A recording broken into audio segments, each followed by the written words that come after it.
larger logistical cost in that submarines must return to dry dock in order to rearm their torpedoes. Well, this submarine doesn't have that limitation. You could rearm this ship with a crane and a pier and a pallet of torpedoes.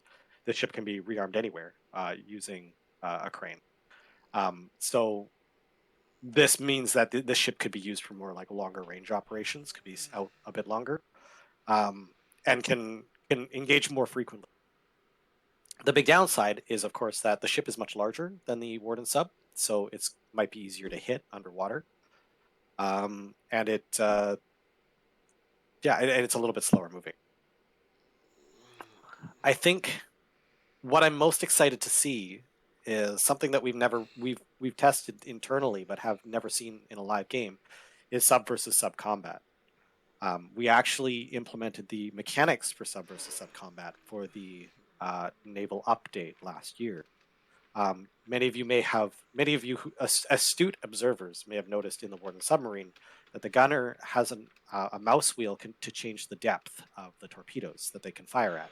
But because the Colonials didn't have a submarine, there never existed a reason to set this to anything other than 0. So now you do. So what I'm really excited to see in Dev Branch any footage that you guys have of like sub versus sub combat. Let me know if it's even possible to hit each other underwater, or if it just remains so mechanically difficult that that we'll have to make changes. So excited to see that. I'm very excited.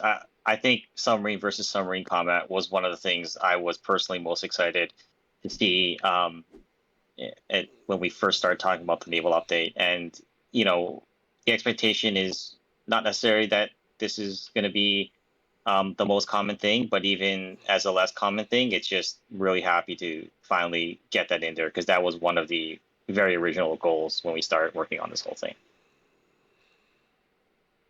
And here's both sides of the submarine. And I believe that brings us to the end of the stream. 2 things to note: Dev Branch opens up this afternoon, so look out for that. Again, please leave us all your feedback, and we're going to be listening over the next week, and ready to make any tweaks and changes and fixes that are needed. And the other thing, as we usually do after the stream, we're going to have a brief Q&A on Reddit. We are quite busy, so we may not be able to get to as many questions as we usually do, but we will do our best. So once that goes